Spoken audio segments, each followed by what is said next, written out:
Since 2009, Wounded Warrior Project has conducted the annual Warrior Survey to uncover the most pressing needs of the warriors we serve and act upon them.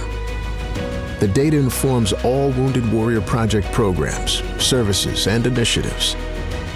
It also guides our advocacy efforts, influencing legislation that impacts veterans and their families. The 2022 Annual Warrior Survey findings represent over 165,000 warriors who are registered with Wounded Warrior Project. These are some of their stories. The symptoms of PTSD are, in a roundabout way, broad. And yes, I did feel like I was drowning every single day going out. Now the drowning went into quicksand and I couldn't get out. When I realized I need help was the day I almost took my own life.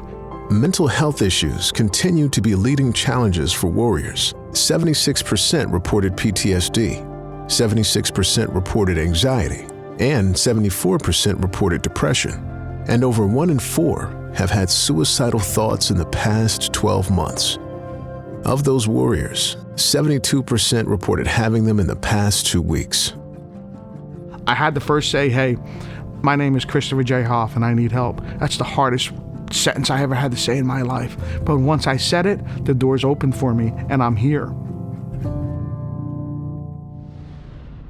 I did get medically evacuated out of Iraq to get some surgeries and stuff done to correct some of those injuries.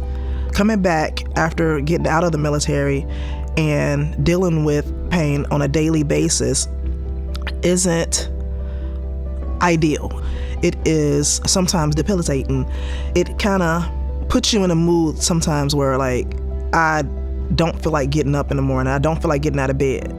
76% reported moderate or severe pain, and 50% who reported pain say they're only a little or not at all effective in managing it. Pain, mental health challenges, and many other factors can contribute to poor sleep. 80% of warriors reported sleep issues, making it the #1 health issue reported by warriors. The survey found that sleep quality is the greatest predictor of good quality of life among warriors, highlighting the importance of this issue. Way back, I developed a model for myself, for my life, was that I don't adapt to life, I make life adapt to me. Meaning that no matter how I feel, I want to get up and focus on more positive than negative. Trying to get a job back in the civilian community away from the military base, I think I was very unprepared for the issues that I faced. If my employers 20 years ago would have been more receptive to understanding how to work with veterans, then maybe my children wouldn't have had that experience. Then I wouldn't have been poor living in Section 8 housing after I served my country with my 2 children. Although the warrior unemployment rate has fallen since 2021, it is still higher than other populations. Financial strain has risen since 2021, with 64% of warriors reporting that they did not have enough money to make ends meet in the past 12 months. Increased cost of goods was the top source of financial strain reported. I think veterans bring this sense of duty to what they're doing, no matter where they're working, no matter what they're doing. We're an asset to the nation when we serve, so we're an asset to companies when we serve.